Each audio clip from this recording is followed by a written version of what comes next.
कहानी की शुरुआत आज से कई साल बाद के वर्ल्ड को दिखाती है, जहां किसी कैटास्ट्रोफे से टेक्नोलॉजी पूरी तरह से एक्सटिंक्ट हो चुकी है और ह्यूमंस बस एक छोटे से एरिया तक सिमट कर रह गए हैं। ऐसे में हमारा एमसी, जो कि सोसाइटी के सबसे लोवेस्ट लेवल पर है, उसे एक दिन अचानक मिल जाता है स्किल कॉपी करने वाला सिस्टम। तो तैयार हो जाइए एक एडवेंचर और थ्रिल से भरपूर स्टोरी के लिए। कहानी की शुरुआत एक जंगल से होती है। शाम का समय नज़दीक है। ज़मीन पर चारे के साथ एक सिंपल ट्रैप बिछाया गया है, लेकिन बदकिस्मती से शिकार के आने से पहले एसिड की बारिश हो गई। अगर इस लड़के को आज शिकार नहीं मिला, तो वो और उसका छोटा भाई लियो भूख से मर जाएंगे। एक मामूली चिड़िया भी चलेगी। उसी वक्त उसने हवा में किसी बड़े पक्षी के पंखों की फड़फड़ाहट सुनाई दी। एक बर्ड सच में आ गया। पहले की तुलना में देखा जाए तो एपोक्लिप्टो है, अब यह कौवे की तरह दिखता है। अचानक बर्ड ने नीचे छिपी परछाई को देखा और तुरंत ही तेजी से उसकी ओर बढ़ा। उसे अपनी ओर आते देख वो लड़का तुरंत हरकत में आ गया। जैसे ही बर्ड ने अपने नुकीले पंजे से उस पर हमला किया, लड़के ने झुककर उसे डॉज कर लिया। वह दौड़कर अपने ट्रैप के पास गया और जो उसने शिकार पकड़ने के लिए आयरन पेन बनाया था, वह उठा लिया। उस हथियार को अपने लेफ्ट हैंड में पकड़कर वह उस बर्ड से लड़ने के लिए तैयार हो गया। वो बर्ड एक तीर की तरह उसके ऊपर झपटा। वो उस लड़के ने जितना सोचा था उससे काफ़ी ज़्यादा तेज था। उसके पास डॉज करने का टाइम नहीं था, इसलिए उसने अपना पूरा जोर लगाकर उस बर्ड पर वार कर दिया। इस हमले की पावर से वो बर्ड दूर ज़मीन पर जा गिरा। बर्ड ने जैसे ही वापस उठने की कोशिश की, लड़का अपना हथियार पीछे रखते हुए उस पर झपट पड़ा। अगले ही पल उसने बर्ड को गर्दन से पकड़कर अपनी पूरी जोर लगाते हुए ज़मीन पर पटक दिया। उसने अपनी मुट्ठी भींची, पूरी ताकत से उस बर्ड की गर्दन तोड़कर उस बर्ड को मार डाला। अपने गाल से खून पूंछते हुए उसने राहत की सांस ली, क्योंकि इतने इंतज़ार के बाद आखिरकार उसे रिवार्ड मिल ही गया। अभी ज़्यादा देर नहीं हुई थी, इसलिए वह शिकार को कंधे पर डालकर तय करता है कि वो उसे वोंग की दुकान पर जाकर बेचेगा। उसे अंदाज़ा था कि इससे उसे कुछ दिन तक चल सके उतना खाना तो मिल ही जाएगा, लेकिन कुछ कदम चलते ही उसके सिर में ज़ोरदार दर्द होने लगा। वो लड़खड़ाते हुए घुटनों पर गिर पड़ा और दर्द से कांपने लगा। उसे समझ नहीं आ रहा था कि यह अभी क्यों हो रहा है। यूजुअली यह आधी रात को होता है, लेकिन इस बार दर्द जल्दी शुरू हो गया। यह उसके साथ तब से हो रहा है जब वह एक दिन भेड़ियों के झुंड से बच के भाग आया था। विलेज के लोग कहते हैं कि यह बस उस इंसिडेंट के साइड इफ़ेक्ट्स हैं और आम सा हेडेक है, लेकिन उसे पता है कि यह कोई साधारण दर्द नहीं, बल्कि प्योर केस की तरह फील होता है। जैसे ही वह बेहोश होने लगा, उसे कुछ अजीब महसूस हुआ। उसने सरप्राइज होकर अपनी आंखें खोली और अपने हाथों को देखा। वह समझ नहीं पा रहा था कि इस बार वह बेहोश क्यों नहीं हुआ। अचानक उसने सामने से आती हुई तेज रोशनी को देखा। रोशनी से बचने के लिए उसने अपने चेहरे को ढका और सोचने लगा कि वह आखिर था क्या। तभी उसने अपने सामने एक विशाल काले महल को देखा। जैसे जैसे वह करीब पहुंचा, उसने महसूस किया कि महल के चारों ओर एक अननोन ब्लैक एनर्जी लिपटी हुई थी। महल के बड़े दरवाजे जैसे किसी अननोन वर्ल्ड की ओर ले जा रहे हो। किसी से पकी उसके पीछे क्या होगा। लड़के ने बिना ज़्यादा सोचे उस दरवाजे को धक्का दिया। अंदर का नज़ारा और भी शानदार था। सारी दीवारें और पिलर्स काले मार्बल से बने थे, जिन पर सोने की नक्काशी की गई थी। अपने राइट हैंड को चाकू पर रखते हुए वह सतर्क होकर इस अजीब बट शानदार जगह को देखने लगा। वहाँ पर काले कैबिनेट के बीच में एक गोल टेबल पड़ी थी, जिस पर एक पुराना टाइपराइटर रखा हुआ था। इसी टाइपराइटर से सबसे अजीब और डरावनी राग निकल रहा था। वह सोचने लगा कि ये टेबल पर क्या चीज़ है, लेकिन वह और कुछ जान पाता उससे पहले उसका सिर फिर से दर्द से फटने लगा। तभी आसमान में तेज गड़गड़ाहट के साथ लाल बिजली चमक उठी और बारिश शुरू हो गई। इसी तेज बारिश के बीच एक स्ट्रेंज बंदा पेड़ के पीछे छिपा हुआ था। वहाँ ज़मीन पर बेहोश पड़े लड़के के हाथों में बर्ड देखकर उसके चेहरे पर अजीब सी स्माइल आ गई। वह लड़का धीरे धीरे होश में अपनी आंखें खोलने लगा और सोचने लगा कि इस बार वह इतना जल्दी होश में कैसे आ गया। वह जल्दी से उठ के बैठा और सोचने लगा कि बारिश और भी तेज हो रही थी, इसलिए उसे तुरंत वहां से निकलना होगा। जैसे ही वह जमीन से उठकर खुद को झाड़ रहा था, पीछे से वह आदमी आ खड़ा हुआ। वह पेड़ों से बाहर निकला और हड्डी का खंजर लहराते हुए चिल्लाकर उस लड़के को अपना शिकार उसे दे देने का कहने लगा।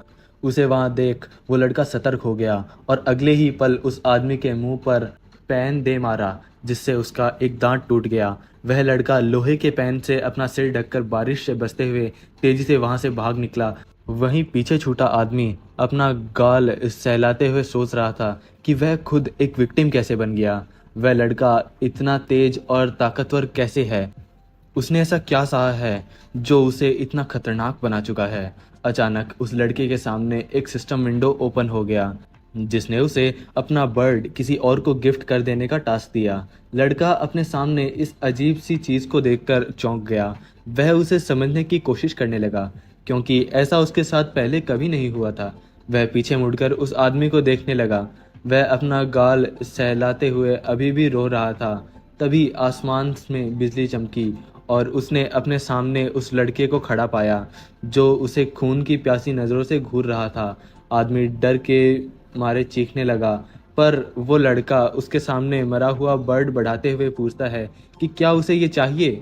वो आदमी डर के मारे रोते हुए जवाब देता है कि हाँ, उसे यह चाहिए। लड़के ने बेमन से बर्ड उसके हाथ में थमाकर कहा कि लो, रख लो। वो आदमी खुशी के मारे आंसू बहाने लगा और उस बर्ड को देखने लगा, मानो उसे किसी खजाने को पा लिया हो। उसी पल लड़के के सामने फिर से एक सिस्टम विंडो खुली। उसमें से आवाज़ आई कि मिशन पूरा हो गया है। वहीं किसी दूसरे डायमेंशन में उस अंधेरे महल में मौजूद टाइपराइटर के पास एक सफ़ेद कागज़ उड़कर जाता है और उसके अंदर चला जाता है। मशीन तुरंत कागज़ पर टाइप करने लगती है। उसमें लिखा था कि टास्क पूरा करने के लिए लड़के को एक बेसिक स्किल कॉपी करने वाली एबिलिटी रिवार्ड में मिली है, जिससे वह दूसरों की स्किल्स को सीख सकता है। लड़का यह पढ़कर सोचने लगा कि क्या वह इससे किसी और की एबिलिटी सीख सकता है, जैसे कि हंट करना या सरवाइव करना। इसी बीच वह आदमी जो बर्ड को लेकर बेहद खुश था, वह उस लड़के की जैकेट पकड़कर उसको कहने लगा कि वो एक बहुत ही अच्छा इंसान है।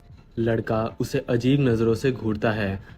अगर तुम चाहते हो तो भी यह बर्ड मैं तुम्हें नहीं दूंगा। इतना कहते हुए उसने उसके हाथ से बर्ड स्नैच कर लिया और उसे कंधे पर रखकर वापस ले जाने लगा।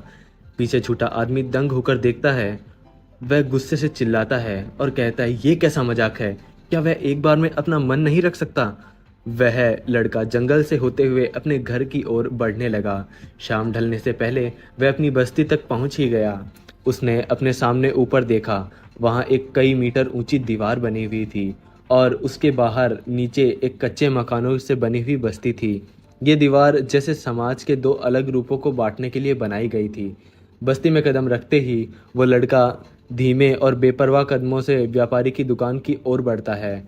कुछ हट्टे कट्टे लोग उसे ईर्ष्या भरी नज़रों से घूरते हैं। उसमें से एक सफ़ेद बालों वाला आदमी अपने गंजे साथी के कान में फुसफुसाता है। तभी लड़का डैगर मजबूती से पकड़ लेता है ताकि वह ज़रूरत पड़ने पर वार करने को तैयार हो। जैसे जैसे वो करीब आते हैं, माहौल में एक अजीब सा तनाव भर जाता है। इस दुनिया में लोग खाने के लिए एक दूसरे की जान लेने तक को तैयार हैं। ताकत ही यहाँ जिंदा रहने का असली जरिया है। उस आदमी की नज़रें अपने शिकार पर पाकर लड़के ने उसे नफरत भरी नज़रों से घूरा। जैसे ही आदमी ने लड़के से लड़ाई करने की सोची, उसके गंजे साथी ने पीछे से उसका कंधा पकड़कर रोक लिया। वह उसे उस लड़के से ना उलझने के लिए कहता है। लड़का बिना किसी कॉन्फ्लिक्ट के आगे बढ़ गया और वह दोनों उसे घूरते रहे। कोई भी उस लड़के के पास जाने की हिम्मत नहीं करता। उस आदमी ने कहा कि सब जानते हैं कि वो लड़का दिमाग से ठीक नहीं है। उस टेंस सिचुएशन से निकलने के बाद वह लड़का चलते हुए बस्ती के अंदर गहराई तक चला गया। एक गली में मुड़ते ही वह किसी व्यापारी की दुकान में घुसा। बिना किसी झिझक के उसने वो बर्ड काउंटर पर जोर से पटक दिया और व्यापारी से पूछा कि वो इस शिकार के कितने पैसे देगा। आवाज़ सुनकर वो मर्चेंट कांप गया। वो उस लड़के को केयरफुल रहने को और फ्यूचर में इतनी लापरवाही से अपने शिकार कांच के इतने महंगे काउंटर पर ना फेंकने को कहता है। उसकी बात सुनकर लड़के ने अपना मुंह बना लिया। इसके बाद वह दुकान में चारों ओर अपनी नज़रें घुमाने लगा, लेकिन वह किसी भी चीज़ में ज़्यादा दिलचस्पी नहीं दिखा रहा था। इसी बीच उस मर्चेंट ने उस बर्ड का केयरफुली वेट मेजर किया। वह उस लड़के को बताया कि यह बर्ड 35 किलो का है। यहाँ पर हमें पहली बार इस लड़के का नाम पता चलता है। हमारा एमसी का नाम है रेन शिया। उस मर्चेंट ने थोड़े गिनने के बाद रेन को बताया कि आज का मार्केट काफ़ी अच्छा है। 200 युआन प्रति किलो के हिसाब से उसे 700 युआन मिलेंगे। यह सुनते ही लड़के ने कहा कि यह प्राइस बहुत ही कम है। मर्चेंट ने अपने चश्मे ठीक करते हुए फिर से कुछ गिना और कहने लगा कि वह ज़्यादा से ज़्यादा 800 दे सकता है। बस्ती में मीट की कमी थी, लेकिन फिर भी हर चीज़ का एक प्राइस होता है और उन्हें वो रूल्स फॉलो करने पड़ेंगे। रेन ने इरिटेट होकर उसका अबेकस अपनी उंगलियों से दबाते हुए कहा कि विंटर काफ़ी करीब है और यह बर्ड अब बहुत कम मिलते हैं, इसलिए वह इसे 900 से नीचे नहीं बेचेगा। मर्चेंट ने अपनी बाहें मोड़ ली और ना में सिर हिलाते हुए संकेत दिया कि वह उतना देने को तैयार नहीं है। तुरंत ही रेन अपना बर्ड उठाते हुए बाहर जाने लगा। उसे जाता देख मर्चेंट हक्का बक्का रह गया और पूछने लगा कि वो कहाँ जा रहा है। रेन ने जवाब दिया कि वो ओल्ड ली के पास जा रहा है। उनके पास जाकर वो पूछेगा कि वह इसके कितने देगा। मर्चेंट उसका रास्ता रोकते हुए कहने लगा कि वो लोग और डिस्कस कर सकते हैं, वो इसे कितने में बेचना चाहेगा। रेन ने खाली नज़रों से उसे देखा और कहा कि वह पहले प्राइस पता करेगा और फिर उसे बताएगा। मर्चेंट मुस्कुराते हुए कहने लगा कि उसे 900 चाहिए तो वह 900 देगा। उसे अपने छोटे भाई की ट्यूशन फीस भरने में देरी नहीं करनी चाहिए। हालांकि वह मन में सोच रहा था कि दीवार के अंदर से कुछ लोग आए थे जिन्होंने उन्हें ज़्यादा से ज़्यादा मीट इकट्ठा करने बोला था। वो ओल्ड ली को खुद के ऊपर लेने नहीं दे सकता। रेन पूछता है कि उसने अभी अभी क्या कहा। मर्चेंट बताता है कि उसे अपने भाई की ट्यूशन फीस। तभी रेन बोलता है कि नहीं नहीं, उसके पहले। तभी मर्चेंट पसीने में लथपथ होकर फिर से पूछा कि वह इसे कितने में बेचना चाहेगा। रेन ने बर्ड उठाकर मुस्कुराते हुए कहा कि 1200 युआन। उसका प्राइस सुनकर मर्चेंट के पसीने छूटने लगे। रेन ने कहा कि अगर वह उसे यह प्राइस नहीं देना चाहता तो वह जाकर ओल्ड ली को बेचेगा। चंद मिनटों बाद मर्चेंट मजबूर होकर पैसे निकालकर गिन रहा था। 1180 तक गिनने के बाद उसके पास पैसे खत्म हो गए। उसने वो नोट्स रेन को पकड़ाते हुए कहा कि उसके पास बस इतने ही पैसे हैं। रेन पैसे गिनते हुए कहता है कि उसे ये चलेगा। वहीं पीछे मर्चेंट की इतने पैसे देखकर जान निकल रही थी और वो रोने लगा। तभी रेन की नज़र ऊपर एक कोट पर गई। वो मर्चेंट को पोक करते हुए पूछने लगा कि उसकी प्राइस क्या है, क्योंकि वह अपने छोटे भाई के लिए उसे खरीदना चाहता है। मर्चेंट ने वो कोट निकाला और उसे फोल्ड करते हुए रेन से पूछने लगा कि क्या उसे अपने लिए एक कोट नहीं चाहिए। उसे तो प्राइस पता ही है, 490 युआन। वो उस पर कोई प्रॉफिट नहीं लेगा जब तक कि वह किसी को ठंड से मरने से बचा सके। रेन ने कहा कि उसे ठंड नहीं लगती और फिर वहाँ रखी हुई एंटी इन्फ्लेमेटरी मेडिसिन का प्राइस पूछने लगा। मर्चेंट ने बताया कि एक पिल 210 की है और उसके यह 3 दिन तक खानी होगी। वो उससे 620 लेगा और साथ ही एक आइडोफोर फ्री में देगा। रेन ने अपने घाव को देखते हुए कहा कि इसकी कोई ज़रूरत नहीं है। विंटर में आमतौर पर घाव में इन्फेक्शन नहीं होता। मर्चेंट ने उसे कोट पकड़ाते हुए कहा कि उसे अगली बार बर्ड को ज़िंदा पकड़ना चाहिए, क्योंकि दीवार के उस पार कुछ अमीर लोग उसे मज़े के लिए अपने पेट की तरह रखना चाहते हैं। रेन ने इस पर सहमति जताई, लेकिन कहा कि वह और एक्सपीरियंसिव होगा। शाम के वक्त रेन अपने घर लौट गया। वह पर्दा हटाकर अंदर कदम रखता है। अंदर घुसते ही उसे अपना छोटा भाई यान लिवान नोटबुक में कुछ लिखते हुए दिखता है। अपने भाई को शिकार से वापस आ गया देखकर वह काफ़ी खुश था। रेन उसके पास बैठकर पूछता है कि उसका होमवर्क कैसा चल रहा है। लिवान ने जवाब दिया कि सब कुछ ठीक है, लेकिन उसे लगता है कि उसे स्कूल जाने के बजाय उसके साथ शिकार पर जाकर मदद करनी चाहिए। वो पूछता है कि वो उसके साथ शिकार पर कब आ पाएगा। रेन बिना उसकी तरफ देखे उसे समझाने लगता है कि शिकार के दौरान किसी भी पल मौत हो सकती है। क्या यह बेहतर नहीं होगा कि वह स्कूल जाकर फिजिक्स और केमिस्ट्री पढ़े, बजाय इसके कि वह शिकार सीखे। नॉलेज सबसे ज़्यादा इम्पोर्टेंट चीज़ है। इस शहर को तो देख लो, चाहे कुछ भी हो जाए, लेकिन कोई भी पढ़ने वाले लोगों को परेशान नहीं करता। वह ज़मीन से उठते हुए सोचने लगा कि यह अफ़सोस भरी बात है कि पढ़ाई इतनी महंगी है। अगर ऐसा ना होता तो वह खुद भी स्कूल जाकर पढ़ाई करता। कैंप फायर की ओर बढ़ते हुए वह लिवान को बताता है कि उसने बर्ड को बेचने से पहले उसके कुछ ऑर्गन्स बचा लिए थे, जिससे वो सूप बना सकते हैं। जैसे ही उसने अपने पास से मीट का रोल निकाला, लिवान ने उसे उसके हाथ पर लगे गहरे घाव के बारे में पूछा।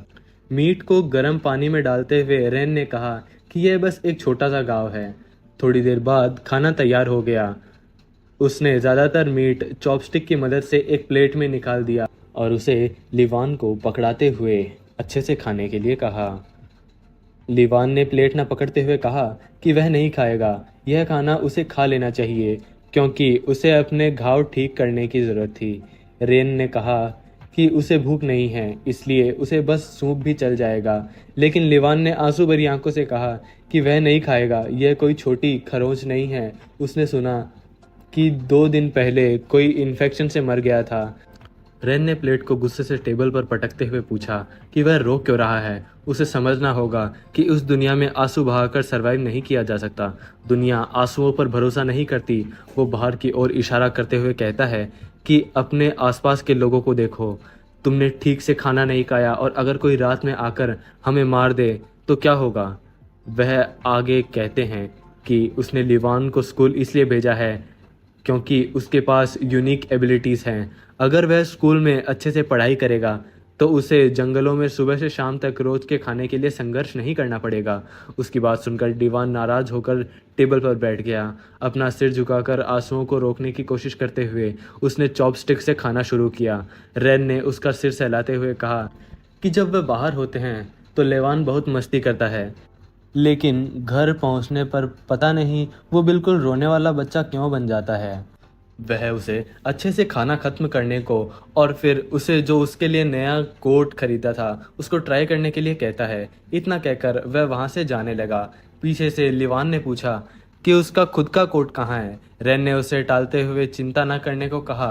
अपना खाना खत्म करके जैसे ही वह बिस्तर पर लेटा, उसके दिमाग में आज जंगल में जो कुछ हुआ वह घूमने लगा। वह सोचने लगा कि जो उसने महल देखा था वह क्या था। ऐसे ही सोचते हुए वह गहरी नींद में चला गया। तभी अचानक उसकी आंख खुल गई। वह उठकर अपने आसपास देखने लगा। उसे अपने पीछे वही काला महल दिखाई दिया। बिना किसी हिचकिचाहट के वह तुरंत उन बड़े दरवाजों की ओर बढ़ा और इस बार पूरी तरह खुले हुए थे। महल के अंदर कदम रखते ही उसने चारों ओर नजर डाली। वाकई सभी कुछ वैसा ही था जैसा पिछली बार था। एक दीवार के पास जाते हुए उसने अपना हाथ बढ़ाया और उसे छूने की कोशिश की, लेकिन उसका हाथ दीवार के आर पार हो गया। उसे पता चला कि यह कोई फिजिकल जगह नहीं है। वह सोचता है कि क्या यह सब कुछ उसके दिमाग के अंदर था। रैन धीरे धीरे उसके कमरे में सेंटर की ओर बढ़ता है और टाइपराइटर के पास पहुंचते ही उसने देखा कि वहां एक कागज़ पड़ा था जो पिछले बार नहीं था। उस कागज़ को उठाकर पलटते ही उसे पता चलता है कि यह तो अपने आज का जो मिशन कंप्लीट किया था। फिर टेबल पर रखे टाइपराइटर को देखता है। तभी उसकी नज़र एक दिलचस्प चीज़ पर पड़ी। उसके कीबोर्ड पर कुछ शब्द लिखे हुए थे, जैसे fairness, rightness, honesty, trust, ally और काइंड। वो सोचने लगा कि यह मशीन उसे संकेत दे रही है कि उसे इस मतलब भरे वर्ल्ड में एक अच्छा इंसान की तरह व्यवहार करना चाहिए। वो मन ही मन कहने लगा कि यह सब उसके बस की बात नहीं है। वहीं बस्ती में रात के गहरे अंधेरे में सफ़ेद कपड़े वाली एक लड़की रेन और लिवान के घर की तरफ बढ़ रही थी। सावधानी से पर्दा हटाते हुए वह चुपचाप उनके घर के अंदर दाखिल हुई। अंदर पहुंचकर उसने देखा कि आग पूरी तरह बुझ चुकी है। लेकिन तभी उसे अपने गले पर तेज चाकू महसूस हुआ। वह लड़की अपनी जगह पर जम गई। अपने सामने चाकू देखकर वह लड़की डर गई। तभी लिवान ने उसे पहचान लिया और सरप्राइज होकर उसे शायो यूजी नाम से बुलाया। उसने अपना चाकू वापस कर लिया। लिवान को देखकर उस लड़की ने भी चैन की सांस ली और कहने लगी कि उससे सोचा था कि अब तक तो लिवान सो चुका होगा। लिवान उसे बिना जवाब दिए तिरछी नज़रों से देखने लगा। उसकी ओर झुकते हुए लड़की ने पूछा कि रिन कहाँ है। उसने सुना कि उसे चोट लगी है। चाकू को म्यान में डालते हुए युआन मेज की ओर जाने लगा और बताया कि बर्ड ने उसके भाई के हाथ में घाव कर दिया है। वो लड़की अपने सीने पर हाथ रख बिस्तर पर लेट रिन को चिंतित नज़रों से देखने लगी। रेन दीवार की ओर मुंह करके सो रहा था। यूजी उसके लिए काफ़ी चिंतित थी। युआन ने उसे ऐसे देखकर कहा कि यूजी उसके भाई से 8 साल बड़ी है, इसलिए उसे रिन के लिए फीलिंगलेस हो गई और कहने लगी कि वह उन दोनों को अपने छोटे भाई जैसा ट्रीट करती है, पर यहाँ पर कुछ तो था जिससे वह झिझक रही थी। लेवान उसे कोई जवाब नहीं देता। फिर यूजी उसे कहती है कि जब उसका भाई जागे तो उसे बता देना कि वह मिलने आई थी। लेवान ने छोटा सा हाँ में जवाब दिया। फिर यूजी मुड़कर घर से बाहर जाने लगी। उसके चले जाने के बाद वह भी मेज से उठकर बाहर की ओर चल पड़ा। घर की दहलीज पर बैठकर लिवान ने खंजर निकाला और निगरानी करने लगा। तभी घर के अंदर से रेन ने कहा कि अगली बार यूजी को बुली मत करना, उसकी जिंदगी भी कम मुश्किल नहीं है। बिस्तर से उठे अपने भाई की ओर देखते हुए लिवान ने कहा कि वो लड़की साफ सुथरी नहीं है। उसने उसे एक दिन स्मोकिंग करते हुए देखा था। सिगरेट तो बस दीवारों के अंदर की फैक्ट्रीज में मिलती है। कौन जाने उसे किस जंगली आदमी से वह मिली होगी। उसे लगता है कि वह रेन के करीब बस इसलिए आई क्योंकि वो एक अच्छा हंटर है और हमेशा सक्सेसफुली हंट करता है। रेन ने लिवान को गौर से देखा। फिर उसने पूछा कि कौन साफ है। बिस्तर से उठते हुए उसने समझाया कि अगर इस दुनिया में कोई सरवाइव करना चाहता है तो उसे दोनों हाथ गंदे करने ही होंगे। दुनिया ऐसे ही चलती है। उसे यूजी से दोस्ती करने की जरूरत नहीं है, पर कम से कम उसे बुली मत करना। लेवान ने भी उसे सहमति जताई। जैसे ही रेन उसके बगल में बैठा, उसने अपने भाई से पूछा कि वो जाग क्यों रहा है, क्योंकि उसे सच में नींद नहीं आ रही। तारों से भरे आसमान को देखते हुए रेन ने कहा कि उसके दिमाग में बहुत कुछ चल रहा है। उसने लिवान से कहा कि शायद उसके पास भी कुछ स्पेशल एबिलिटीज़ हैं। हालांकि वह अभी इसके बारे में पूरी तरह से श्योर नहीं है, उसके बाद भी इसे ट्रस्ट करना पड़ेगा। लेवान भी उसकी बातें सुन सोच में पड़ गया। रेन भी खामोशी से काले आसमान को ध्यान से देखने लगा। वह सोचने लगा कि शहर में लोग कहते हैं कि कुछ लोगों के पास स्पेशल एबिलिटीज होती है, लेकिन वह पहले इस पर यकीन नहीं करता। केवल लिवान से मिलने के बाद उसे इस पर भरोसा हुआ। जिस दिन वह साथ में शिकार पर गए थे, लिवान ने अपने पूरे मन से विश किया कि वह शिकार पकड़ सके और तुरंत ही एक बर्ड आसमान से गिरने लगा। उसकी एबिलिटी लक है, लेकिन जब भी वो कोई विश मांगता है तो इसके साइड इफेक्ट से उसे थोड़ा बुखार आ जाता है। तभी लिवान आसमान की ओर इशारा करता है। रात के अंधेरे में उन्हें काफी सारे तारे टूटते हुए दिखाई देते हैं। उसने देखे वो विश मांगने लगा, लेकिन रिन ने उसे रोकते हुए कहता है कि बिना सोचे कुछ भी विश मत करना, क्या पता उससे फिर से बुखार आ जाए। लेवान ने भी उसकी बात मान ली और फिर पूछने लगा कि उसे क्या लगता है कि यह टूटते हुए तारे इतने तेज क्यों होते हैं। क्या होता होगा अगर सब लोग अपनी विश ही ना मांग पाएं। अपने सिर के पीछे हाथ रखते हुए रेन ने कहा कि यह तो ऑब्वियस है, वो इतने तेज भागते हैं क्योंकि वह किसी के विश सुनना ही नहीं चाहते। उसके लॉजिक का अपने लिवान के पास भी कोई जवाब नहीं था। अगले दिन हमें उस बस्ती का स्कूल दिखता है। ब्लैक बोर्ड के पास खड़ा टीचर कहता है कि अब हम सिविलाइजेशन वाली टेक्नोलॉजी के बारे में पढ़ेंगे। हाथ में किताब पकड़ते हुए उन्होंने स्टूडेंट से पूछा कि क्या किसी को टेक्नोलॉजी का मतलब पता है। कुछ बच्चे बात कर रहे थे तो कुछ सो रहे थे। लिवान भी उबासी लेते हुए ना में जवाब देता है। यह क्लासरूम तो काफ़ी रिलेटेबल हो गया। टीचर ने पिस्ट होते हुए कहा कि अगर नहीं पता तो ध्यान से सुनो। वह अब कुछ एग्जाम्पल की मदद से सबको टेक्नोलॉजी के बारे में समझाने लगे। रिन वहीं क्लासरूम में खिड़की के पास खड़ा था।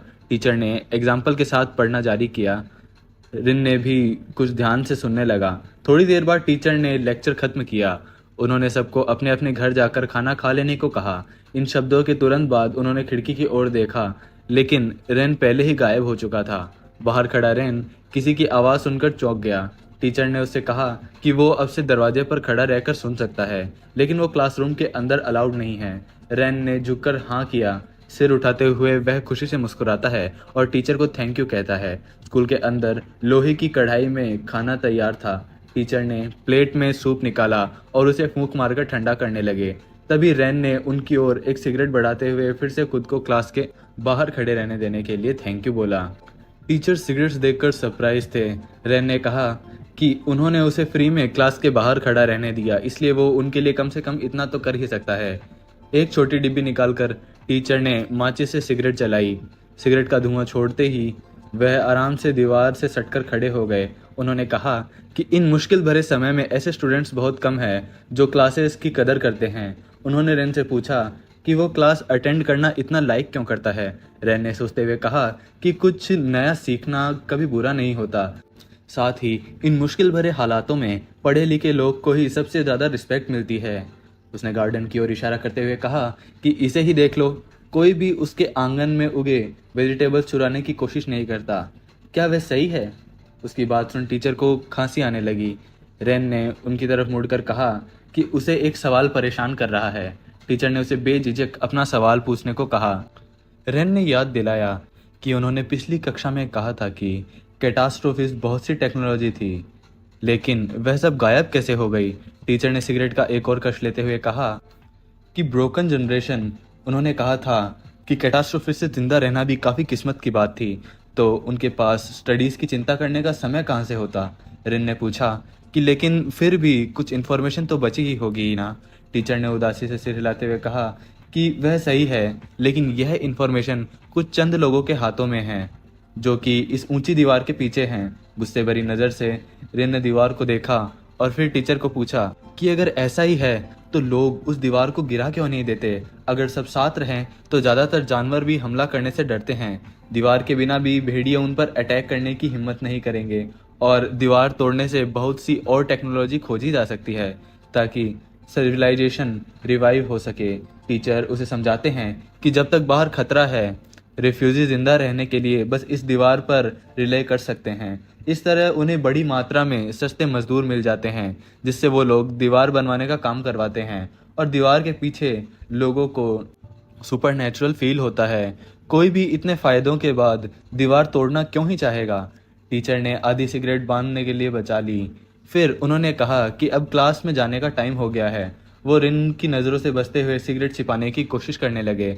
अपने कोट का बटन लगाते हुए टीचर ने कहा कि वह अपने कपड़े बदलने जाएंगे क्योंकि उसमें से धुएं की गंध आ रही है। सिगरेट की गंध स्टूडेंट्स के लिए अच्छी नहीं है। रेन ने कहा, तो फिर क्या मेरे लिए उसे स्मेल करना सही था? आपने मुझे तो खुद से दूर खड़े रहने के लिए नहीं बोला। उसकी बात सुनकर बेचारा टीचर ऑकवर्ड हो गया। तभी रेन ने सामने सिस्टम विंडो अपीयर हो गया।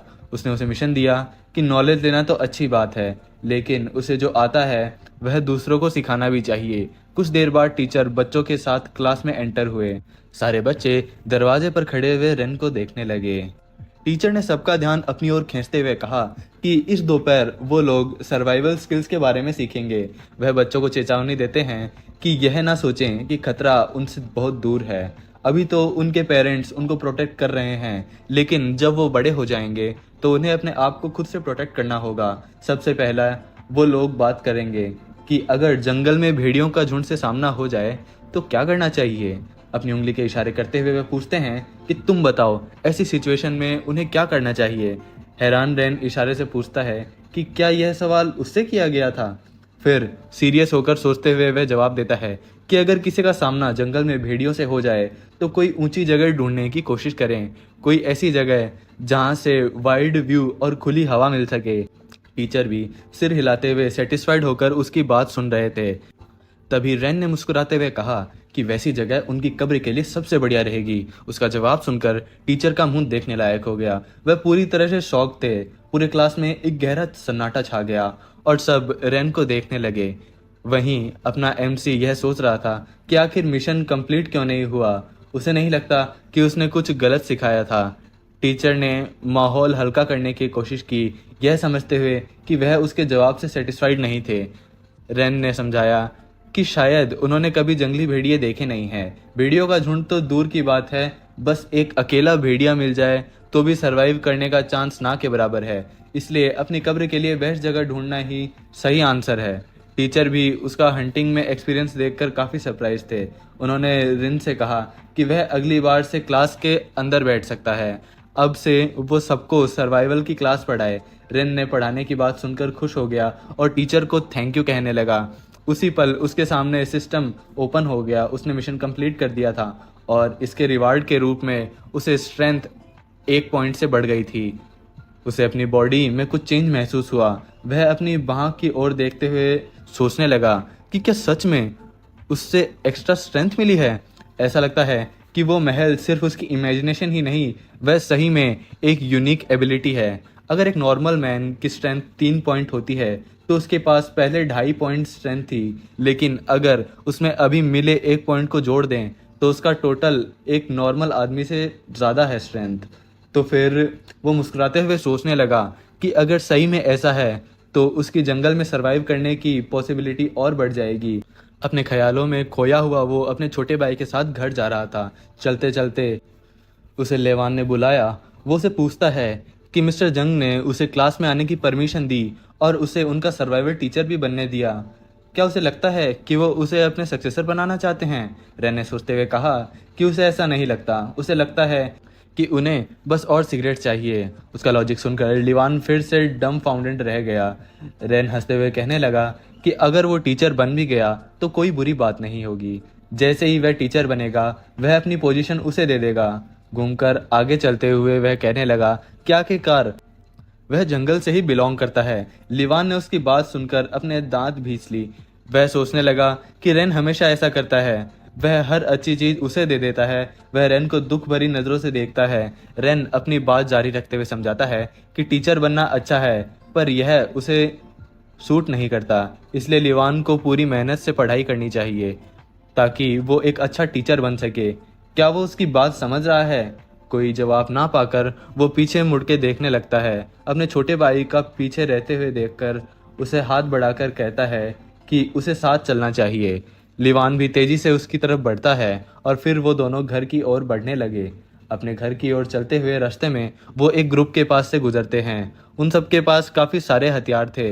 एक आदमी जो कि अपने साथी के पास बेपरवाही से चल रहा था, वह नाराजगी जताते हुए कहता है कि उसे जिंग माउंटेन पर जाने के लिए कहा गया है, जबकि वह कुछ दिनों की छुट्टी लेना चाहता था। उनकी ओर नजर डालते हुए रेन सोचने लगता है कि क्या यह लोग मर्सनरीज हैं। नाराज आदमी के साथ चल रहा दूसरा बंदा कहता है कि वह सही था, उसे पहले मर्चेंट वोंग से मिलना चाहिए और एक गाइड को ढूंढना चाहिए जो उन्हें उस माउंटेन तक ले जा सके। रेन सोचने लगा कि क्या यह लोग जिंग माउंटेन जा रहे हैं। इन दीवार के पीछे से आए मर्सनरीज को विल्डन का कोई एक्सपीरियंस नहीं था। अगर यह ऐसे ही चले गए तो यह तो खुद खुशी के बराबर है। उन्हें नज़रअंदाज करने की कोशिश करते हुए रेन आगे बढ़ता है। जब वह उसमें से एक लड़की के पास से गुजरता है तो अचानक चौंक कर उसे देखने लगता है। वह सोचने लगता है कि उस लड़की में से तो विल्डन के जानवरों जैसी फीलिंग आ रही है। उस ग्रुप की बात सुनकर लेवान रेन से पूछने लगा कि क्या उसे लगता है कि वांग उनको गाइड के तौर पर उसका नाम रेकमेंड करेगा, क्योंकि टाउन में सबको पता है कि रेन ही विल्डन से सबसे ज़्यादा वाकिफ है। रेन बेपरवाही से कहता है कि जिंग माउंटेन कोई ऐसी जगह नहीं है जहाँ कोई भी जाकर एक पीस से वापस आ सकता है। जिसको वहाँ जाना हो वह खुद जा सकता है, क्योंकि वो तो नहीं जाने वाला। वह आगे लिवान को कहता है कि उसे वह ग्रुप अजीब लगता है, इसलिए उससे उसे दूर रहना चाहिए। शाम के अंधेरे में रेन और लिवान अपने घर वापस पहुंच रहे थे। हाथ पर घाव अभी भी हील नहीं हुआ था, जिसे देख लिवान रीड होकर अपने भाई से पूछता है कि क्या उसका घाव ठीक है। पलटते हुए रेन कहता है कि सब ठीक है, लेकिन लेवान उसे झूठ ना बोलने को कहता है। वह कहता है कि उसने कल ही देखा था कि रेन खुद को जबरदस्ती संभालने की कोशिश कर रहा था। अंगड़ाई लेते हुए रेन ने कहा कि उसे चिंता करने की कोई ज़रूरत नहीं है, अब उन सब लोगों का चिंता था चिता चिता कर देगा। वह अपनी जान को मजाक में नहीं लेगा। तभी बाहर से कुछ लोग आने लगे। एक बंदा पूछ रहा था कि क्या सच में रेन ने भेड़िए के झुंड को सरवाइव किया। दूसरे आदमी ने कहा कि ऑफ कोर्स, वो उनसे झूठ क्यों बोलेगा। उनकी आवाज़ सुनकर दोनों भाई चौंक गए। दोनों ने तुरंत ही अपने खंजर पकड़ लिए, लेकिन रेन लेवान से रुकने का इशारा करता है। फिर वह हल्के कदमों से दरवाजे की ओर बढ़ा। दरवाजे से बाहर झांकने पर उसे मर्चेंट वांग उन्हीं मर्सनरीज के ग्रुप के साथ आता दिखाई दिया। मर्सन का लीडर मर्चेंट वांग से पूछता है कि वो ऐसा क्यों कर रहा था, कि वह लड़का दिमागी तौर पर बीमार है। मर्चेंट वांग जवाब देता है कि उन्हें उसकी चिंता करने की जरूरत नहीं है, वह कोई बड़ी बीमारी नहीं है।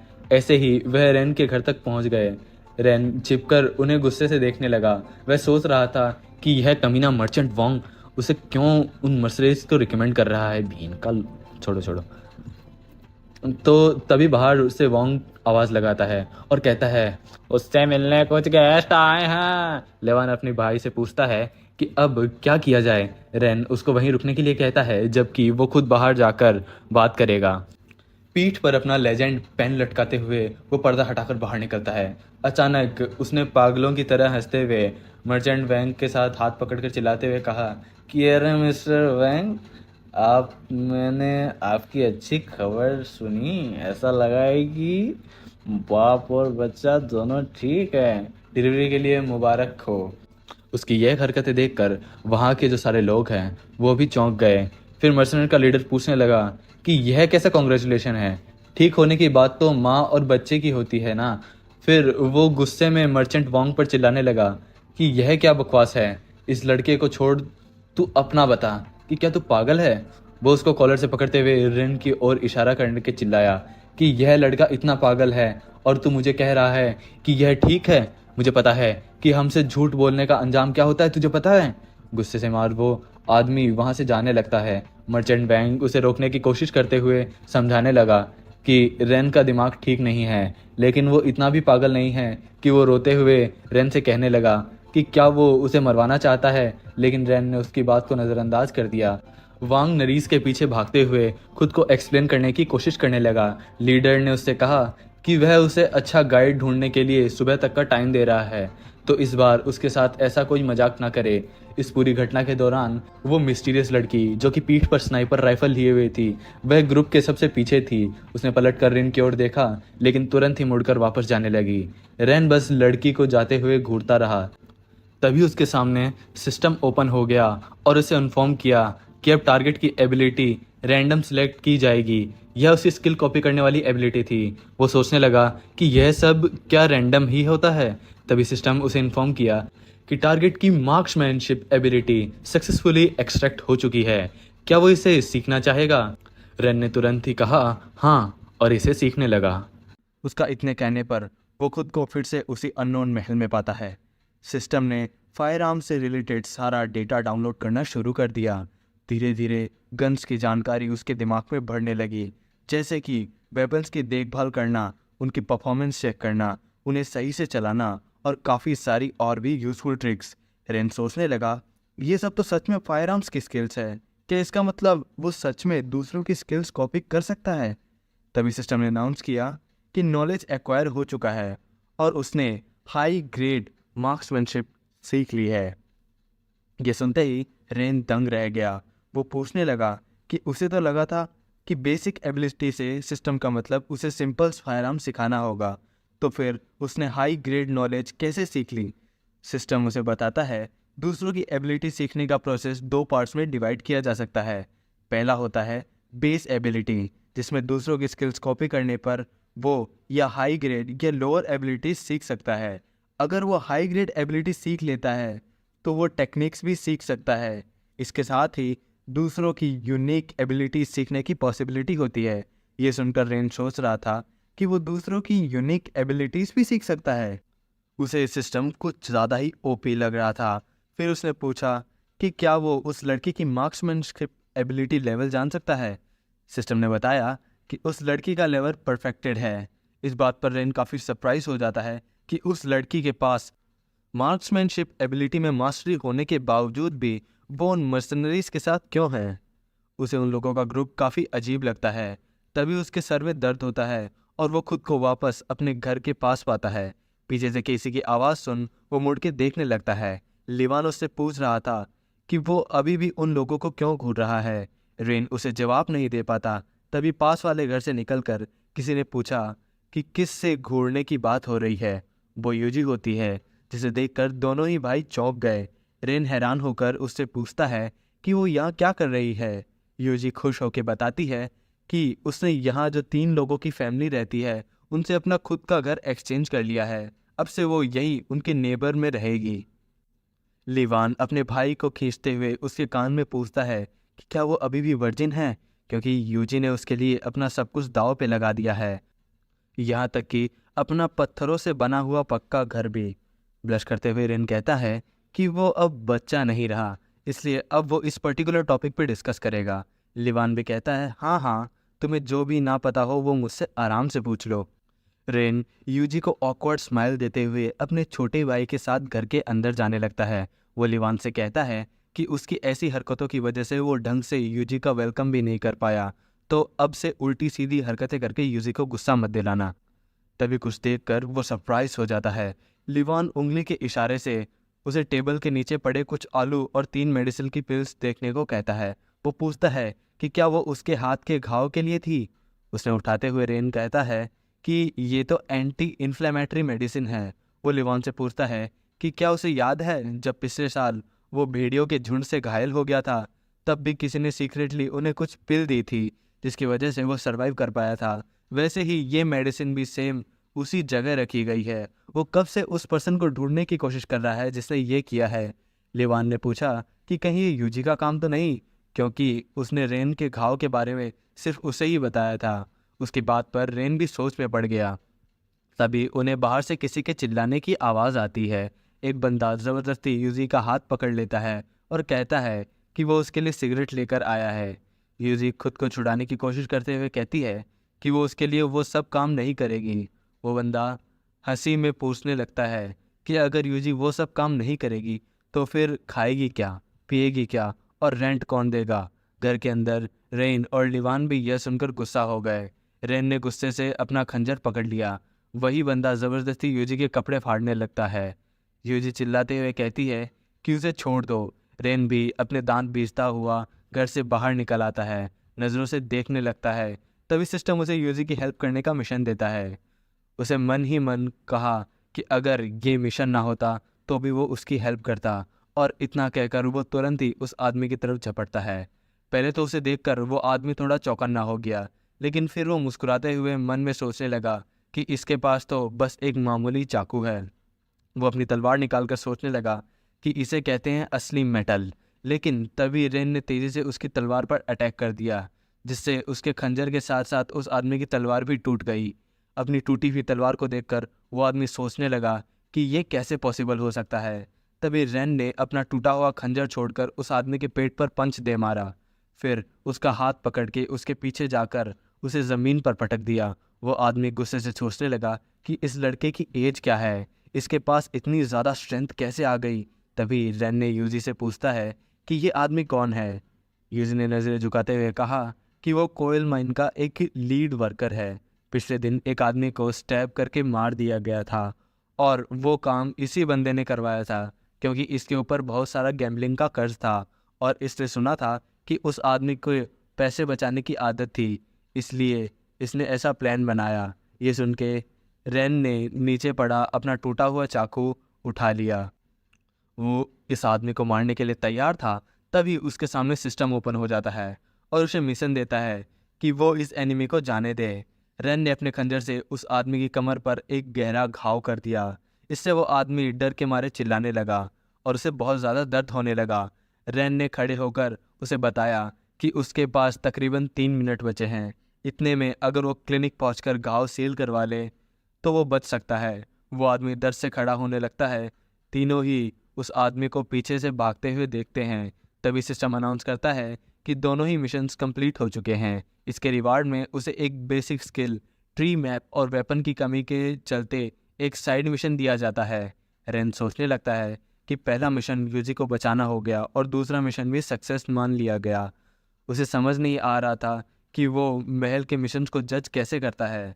तभी लेवान उसे पूछता है कि उसने उस आदमी को ऐसे ही क्यों जाने दिया। क्या होगा अगर वो ठीक होकर बदला लेने वापस आ गया तो? वो अच्छा आदमी नहीं है। रेन ने पूछा कि क्या उसे लगता है कि बस्ती का ब्रोकन क्लिनिक उस आदमी को बचा सकता है। उसकी उसी बात पर रिलीव होते हुए लेवान ने कहा, अगर वैसे देखा जाए तो ठीक है। रेन ने ज़मीन पर अपना खंजर उठाया और यूजी की तरफ देखने लगा। यूजी वहीं ज़मीन पर नजरें गड़ाए खड़ी होती है। तभी रेन उससे पूछता है कि क्या वो स्मोकिंग करना बंद कर सकती है। यूजी ने तुरंत से सर हिलाकर हाँ में जवाब दिया। रेन ने बताया कि उन सिगरेट्स में पक्का अफीम होगा। वांग ने उससे बताया था कि उसमें थोड़ा अफीम होता है, लेकिन अगर फिर भी वो चाहे तो उसे आराम से छोड़ सकती है। फिर वो स्टाइल से अपने बालों में हाथ फेरते हुए कहने लगता है कि ये बात तो है कि वो काफ़ी हैंडसम है, लेकिन उसके साथ सेटिंग नहीं कर सकता। उसकी बात यूजी के पल्ले नहीं पड़ती। वो उससे बताती है कि वो तो उन दोनों को बस अपने छोटे भाई की तरह देखती है। उसकी बात पे रेन झेप गया। वो हंसते हुए कहने लगा कि अच्छा ऐसा है, ये तो काफ़ी ऑकवर्ड हो गया। फिर रेन लिवान को लेके भागता है और कहने लगता है कि ये सब तुम्हारी अजीब बकवास बातें सुन के हुआ है। यूजी उन दोनों को ऐसे देखकर हंसने लगती है।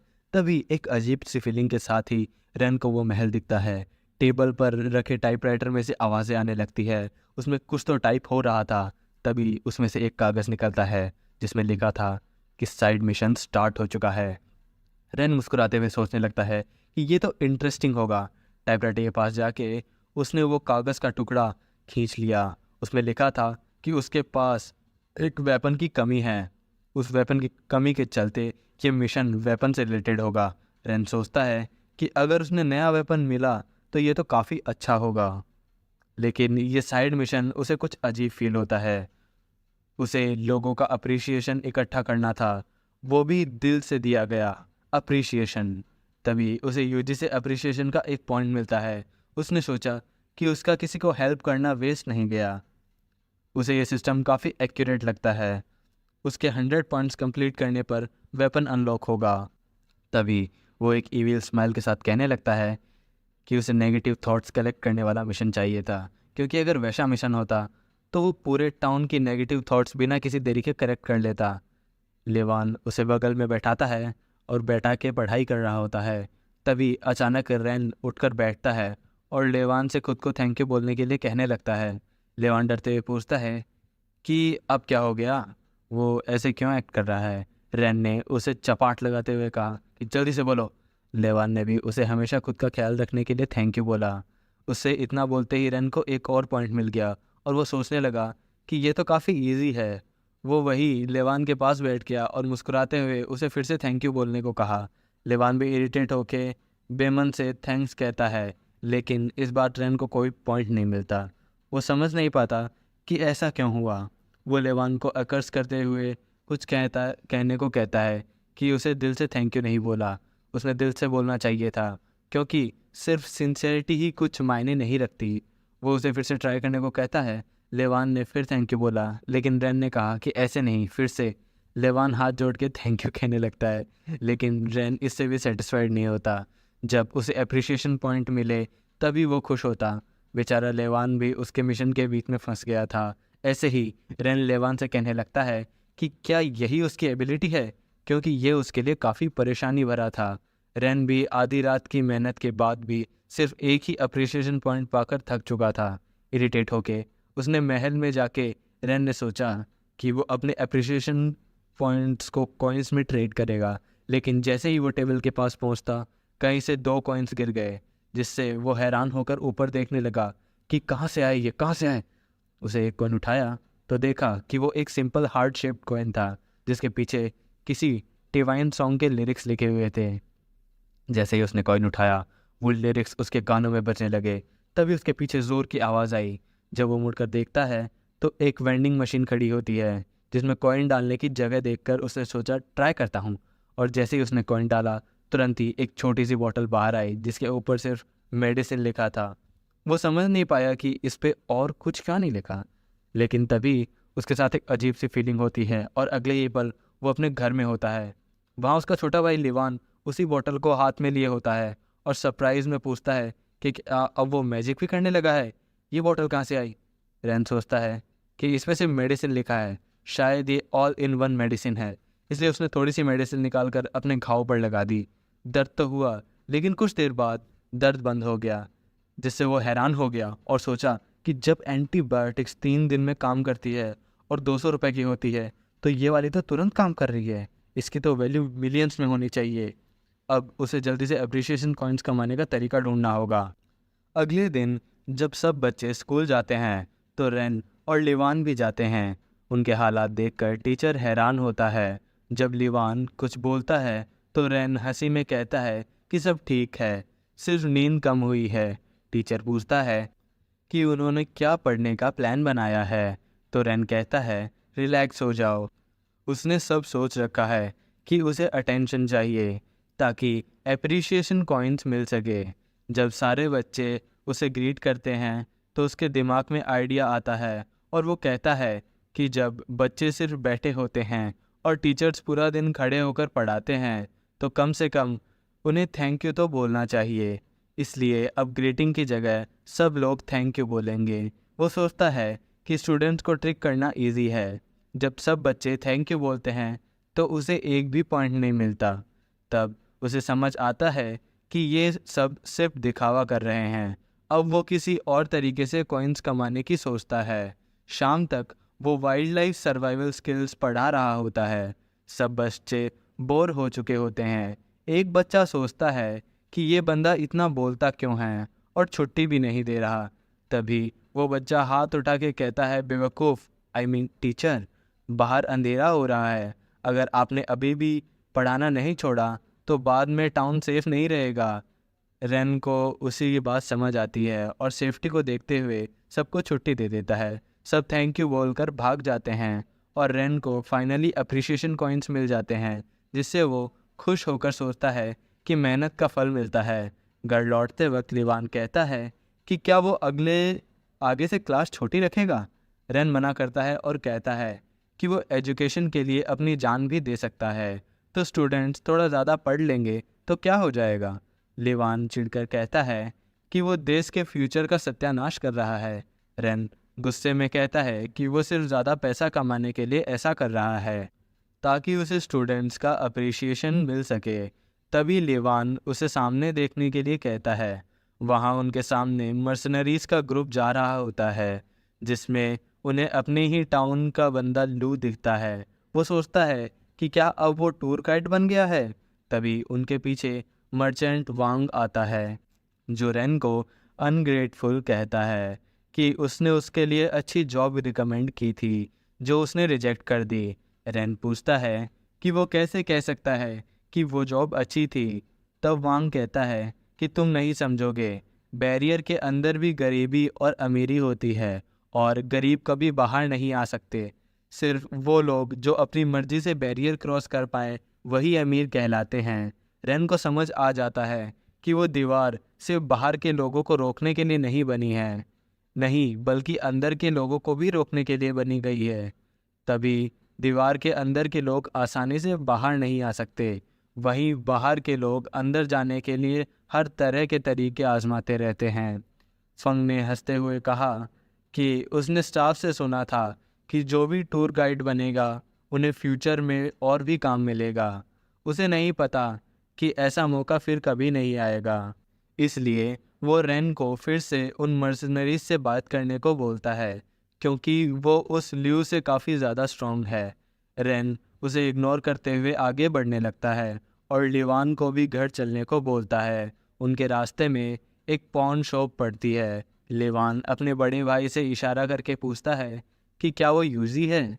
यूजी वहाँ खड़ी दुकानदार को बता रही थी कि उसकी ये इयररिंग्स काफ़ी वर्थ करती है, क्या वो उसे और ज़्यादा पैसे नहीं दे सकता। दुकानदार ने बताया कि वैसे तो उसे कुछ गिरवी रखने की भी ज़रूरत नहीं है, क्योंकि उसके पास तो काफ़ी आदमी है ना। तभी पीछे से रेन आकर यूजी के हाथ में कुछ पैसे पकड़ा दिए और कहता है कि ये रहे उन 3 एंटीबायोटिक पिल्स के पैसे, उसे कुछ भी बेचने की ज़रूरत नहीं है।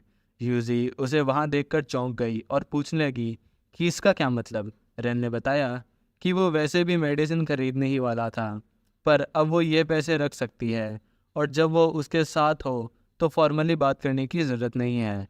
वो डिटर्मिनेशन के साथ यूजी से कहता है कि अब से वो रिलैक्स होकर रह सकती है, क्योंकि जब तक उसके पास खाने को मीट होगा वो उससे पीने को सूप देगा। तभी लिवान ने उसके कान में फुसफुसाया कि अरे भैया, ये गलत कहावत है, लोगों को मीट के साथ में खाना चाहिए, यूजी को सिर्फ सूप ही क्यों मिलेगा। और वैसे देखा जाए तो हमारे पास मीट तो है भी नहीं। उसकी बात सुन रेन ने कहावत बदलने का सोचा। उसने अपनी पूरी डिटर्मिनेशन के साथ कहा कि अब से अगर उसके पास पीने को सूप होगा तो यूजी के पास धोने को डिशेस होगी। लिवान ये सुनकर बहुत चक्कर में पड़ गया। बोले, अरे बहन चू। यूजी मुस्कुराते हुए कहने लगी कि वो अब से लॉन्ड्री में और डिशेस धोने में उसकी मदद किया करेगी। इसके बाद सीन शिफ्ट होता है और हमें एक औरत घुटनों के बल बैठी किसी डॉक्टर से अपने बेटे को बचाने के लिए गिड़गिड़ाती हुई सुनाई देती है। वह कह रही थी कि उसकी फैमिली उसके बेटे के बिना सरवाइव नहीं कर सकती। रेन उन्हें देखकर सोचने लगता है कि आखिर यहाँ चल क्या रहा है। डॉक्टर उस औरत पर बिना कोई रहम दिखाए कहने लगता है कि वाह, बिना किसी पैसे के डॉक्टर के पास कैसे आ सकती है तू। उसने उस औरत के मुंह पर ही दरवाज़ा बंद कर दिया। रेन ने लिवान को ये सब याद रखने को बोला और उसे बताया कि यही हकीकत है। तभी एसिड की बारिश शुरू हो जाती है और सब अपने घर जाने लगते हैं। तीनों ही भागते हुए अपने अपने घर में चले गए। लिवान ने अपना चेहरा पोंछते हुए घर के अंदर आता है, अपने भाई से कहता है कि ऐसा लगता है कि डॉक्टर होकर अप्रिशिएशन पाना आसान है। सब लोग उस डॉक्टर को थैंक करते हैं जब भी वो पास होता है, लेकिन अफसोस कि रेन के पास कोई मेडिकल नॉलेज नहीं है। रेन ने पूछा कि तो फिर वो उस बारे में बात क्यों नहीं कर रहा। तभी उसके दिमाग में एक आइडिया आता है। वह सोचने लगता है कि भले ही उसके पास मेडिकल नॉलेज ना हो, पर वो फिर भी उसे सीख सकता है। अगर वो डॉक्टर बन पाया तो वो पैसे भी कमा पाएगा और पेशेंट्स को ट्रीट भी कर पाएगा। यह तो एक तीर से दो निशान मारने वाली बात हो गई। अगले दिन सुबह रेन उस डॉक्टर की क्लिनिक के बाहर बैठा सोच रहा होता है कि उसे नहीं पता कि वह कब ओपन होगा, लेकिन वेट करने में उसका कुछ नहीं जा रहा। ऐसे ही दोपहर के 2 बज जाते हैं। वह सोचने लगता है कि ये अब तक आया क्यों नहीं और ये डॉक्टर का क्लिनिक क्यों नहीं खुला अभी तक। तभी क्लिनिक का दरवाज़ा खुलने लगता है। डॉक्टर आराम से अंगड़ाई लेते हुए बाहर आता है, लेकिन अचानक वहाँ बैठे रेन को देखकर वो चौंक जाता है। वो उससे पूछता है कि वो यहाँ क्यों बैठा है। रेन ने उसे खुद को इग्नोर करके अपना काम करने को कहा। डॉक्टर ने चिढ़ते हुए कहा कि अगर वो यहाँ डॉक्टर से मिलने आया है तो कम से कम थोड़े पैसे लेता, क्योंकि उसके यहाँ ऐसे बैठे रहने से कोई फ़र्क नहीं पड़ता अगर उसके पास पैसा ना हो। लेकिन रेन मुस्कुराते हुए अपने सिस्टम को देखने लगता है। सिस्टम ने अनाउंस किया कि वो जब टारगेट से रैंडम स्किल सीखेगा। उसने वो कागज़ पकड़ लिया और उसे खोल के पढ़ने लगा। सिस्टम ने उससे पूछा कि क्या वो टारगेट की डिसेप्शन यानी कि चाल करने की स्किल सीखना चाहेगा। ये पढ़कर रैन बहुत चौंक गया, क्योंकि वो तो यहाँ मेडिसिन के बारे में पढ़ने आया था, ना कि डिसेप्शन, और ऊपर से यह स्किल भी रैंडम है। फिर वो क्लिनिक के अंदर झांक कर इरिटेट होते हुए सोचने लगता है कि इस आदमी के पास डिसेप्शन की स्किल है, इसका मतलब ये पक्का कमीना है। डॉक्टर अभी भी रैन को वहाँ देखकर चौंक जाता है। वो सोचने लगता है कि ये शक्ल उसे देखी हुई क्यों लग रही है। तभी उसे याद आता है कि ये तो वही इस टाउन का बदनाम गुंडा है। ये क्या चाहता है? उसने तो पहले कभी उसे प्रोवोक भी नहीं किया था। वहीं बाहर बैठा अनॉयड रैन सिस्टम से पूछता है कि इस डॉक्टर की मेडिकल स्किल का लेवल क्या है। सिस्टम ने कहा कि वो टारगेट से पहले सीख चुका है और अब इकट्ठा की गई इन्फॉर्मेशन के हिसाब से उसके पास कोई भी मेडिकल नॉलेज नहीं है। ये सुनकर रैन गुस्सा हो गया और कहने लगा कि क्या वो बिना मेडिकल नॉलेज के डॉक्टर कैसे बन गया। उसने गुस्से के मारे डॉक्टर को पेन दे मारा और कहने लगा कि कमीने बेनिखिल, तू इतने सालों से लोगों के पैसे स्कैम करता आ रहा है। डॉक्टर रोते हुए पूछने लगा कि ये क्या बकवास है, मैंने किसे स्कैम किया। ये उसी की गलती है कि आज उसने घर से निकलते हुए अपना लक चेक नहीं किया। वहीं रैन अपने हाथ से मुंह पोंछकर वहाँ से जाते हुए सोचता है कि अब उसे दूसरा कोई प्लान बनाना होगा। वो बिना मेडिकल नॉलेज के डॉक्टर कैसे बन सकता है। तभी उसने अपने घाव की तरफ देखा तो वो ऑलमोस्ट रिकवर हो चुका था। ये देखकर वो खुश हो गया और सोचने लगा कि वो लोगों के चाकू से लगे घाव ट्रीट करने में स्पेशलाइज्ड क्लिनिक खोल सकता है। अपने घर में घुसते ही वहाँ यूजी को देखकर रैन पूछने लगता है कि वो यहाँ क्या कर रही है। यूजी, जो कि हाथ में उसका कपड़ा लेकर बैठी थी, वो बताती है कि उसने रियलाइज़ किया कि वो दोनों भाई फटे हुए कपड़े पहनते हैं, इसलिए वो इन कपड़ों को ठीक करने आई है। तभी लिवान को कुछ ले जाता देखकर रेन उससे कहता है और उससे पूछता है कि उसके हाथ में क्या है। लिवान ने बताया कि यूजी ने जो उनके लिए पुडिंग बनाई थी ये वो है। उसे डांटते हुए रेन ने पूछा कि क्या उसने अब तक थैंक यू कहा। लिवान ने तब तक नहीं बोला था, इसलिए वो जाकर यूजी को थैंक यू कहने लगता है। यूजी उसके लिए चिंतित होकर रेन से उसे बार बार ना पीटने को कहती है। रेन ने कहा कि मैं तो इसे स्पॉइल कर रहा हूँ, लेकिन बाहर इसको कोई स्पॉइल नहीं करेगा, इसलिए ये ज़रूरी है। फिर यूजी कढ़ाई से पुडिंग निकालते हुए कहती है कि ठीक है, अब खाना खा लो, क्योंकि तुम दोनों अभी भी बड़े हो रहे हो। रेन ने सोचा कि अब तक किसी ने उन्हें यह नहीं कहा कि वो अभी भी बड़े हो रहे हैं। उसे सोच में डूबा देख यूजी ने उससे अपना खाना लेने को कहा। दोनों ही भाई साथ में बैठकर आराम से खाने लगे। तभी रैन ने यूजी के सिले हुए कपड़े देखकर कहा कि वो सिलाई करने में काफ़ी अच्छी है, इसलिए जब वो लोग वॉन्ड क्लिनिक ओपन करें तो क्या वो आकर उनकी हेल्प करना चाहेगी।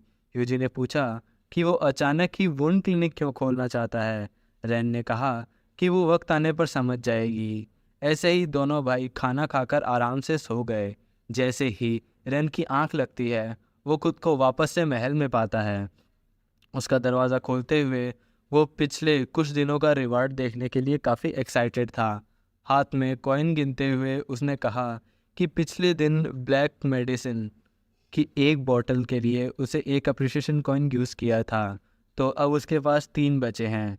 एक कॉइन से ब्लैक मेडिसिन की एक बॉटल मिलती है और एक बॉटल से 3 लोगों को क्योर किया जा सकता है। अगर ऐसे ही चलता रहा तो एक के बदले 3 चाहे कुछ भी हो जाए उसे प्रॉफिट तो होकर ही रहेगा। वो जितनी ज़्यादा ब्लैक मेडिसिन ट्रेड करेगा उतनी ही ज़्यादा उसको अप्रिशिएशन कॉइन्स मिलेंगे। वो जल्द ही वेपन्स अनलॉक कर पाएगा। फिर वो आराम से नींद लेने का डिसाइड करता है। अगले दिन रैन बाहर जा रहा होता है। लिवान और यूजी उसे अपना ख्याल रखने को कहते हैं। रैन भी उन्हें बस रिलैक्स करने को कहता है। वो कहीं जाते हुए मुस्कुराकर सोच रहा था कि कहावत के मुताबिक जो सबसे आगे होता है गोली उसे ही लगती है। जो उभर के आएगा उसे ही सबसे पहले गिराया जाएगा। इसलिए किसी को अपनी वेल्थ रिवील नहीं करनी चाहिए। ये सारी कहावतें लोगों को याद दिलाती है कि शो ऑफ नहीं करना चाहिए। एक जगह कुछ बंदे ज़मीन खोद रहे होते हैं। एक बंदा अपना पसीना पोंछते हुए पीछे देखता है और रेन से पूछता है कि वो यहाँ वीड्स क्यों काट रहा है। रेन ज़मीन पर उगा हुआ पौधा तोड़ते हुए सोचता है कि अब जब तक उसके पास मेडिसिन है तो उसे लोगों के सस्पिशियस अवॉइड करने होंगे। उसे वीड्स काटकर मटेरियल्स इकट्ठा करने का प्रिटेंड करना होगा। वो उस आदमी के पास जाकर फुसफुसाता है कि ये वीड नहीं है बल्कि हर्ब्स है। अगर इसे सही मात्रा में लिया जाए तो तुम इससे हर्ब्स बना सकते हो जो कि घाव को रिकवर कर सकते हैं। वो आदमी भी हर्ब्स की बात सुनकर सोच में पड़ गया। उसने पूछा कि उसे तो लगा था कि रेन बस घाव सहन करता है। रेन ने उसे बकवास ना करने को कहा। थोड़ी देर बाद उसके घर के बाहर खड़े कुछ लोग अंदर देख रहे थे। रेन वहीं बैठा कढ़ाई के पानी में कुछ पौधे गर्म कर रहा था। दरअसल वो प्रिटेंड कर रहा होता है कि वो कोई मेडिसिन बना रहा है। बाहर खड़े लोग फुसफुसाना शुरू कर देते हैं। कोई भी उससे कुछ भी नहीं पूछ रहा था, इसलिए वो घर के बाहर निकलकर इशारे से एक बंदे को बुलाता है। तभी वो बंदा पूछता है कि क्या वो उसकी बात कर रहा है। रेन ने कहा कि हाँ, और फिर वो उसे अपने पास बुलाता है। उस आदमी ने पीछे मुड़ के देखा तो बाकी के लोग उस पर हंस रहे होते हैं। रेन ने उसके गले में हाथ डालते हुए कहा कि जल्दी से मुझसे पूछो कि मैं क्या कर रहा हूँ, बस पूछो। उस आदमी ने डरते हुए पूछा कि वो क्या कर रहा है। ये सुनकर रेन के मुंह पे छोटी सी स्माइल आ गई। उसने कढ़ाई की तरफ इशारा करते हुए कहा कि वो हर्ब्स बना रहा है और ये हर्ब्स ना सिर्फ एंटीबायोटिक्स और पेन किलर्स की तरह यूज़ किए जा सकते हैं, पर साथ ही ये जल्द ही घाव भी रिकवर कर सकते हैं। वो अब तक इस इन्फॉर्मेशन को खुद तक ही रखना चाहता है और किसी को नहीं बताया, लेकिन आज उसे एहसास हुआ कि वो गलत था। इसलिए उसने सबके साथ इसे शेयर करने का डिसाइड किया। वो वॉन्ड क्लिनिक ओपन करने की तैयारी कर रहा है। अगर उनमें से किसी को घाव लग जाए तो वो उससे मिलने आ सकते हैं। एक बंदे ने अपने पास खड़े आदमी से कहा कि क्यों जाने अगर ये अब तक सिर्फ अपने घाव सहन करता आ रहा हो। उस आदमी ने भी कहा कि कोई भी उस पर यकीन नहीं करेगा। सब लोग वहाँ से जाने लगे। उनको वहाँ से जाता देख रेन परेशान हो गया। उसने पीछे मुड़कर उस आदमी को देखा। तभी उसके हाथ पर एक घाव दिखता है। उसने हाथ पकड़ लिया और मुस्कुराते हुए पूछने लगा कि क्या उसे ये चोट लगा है।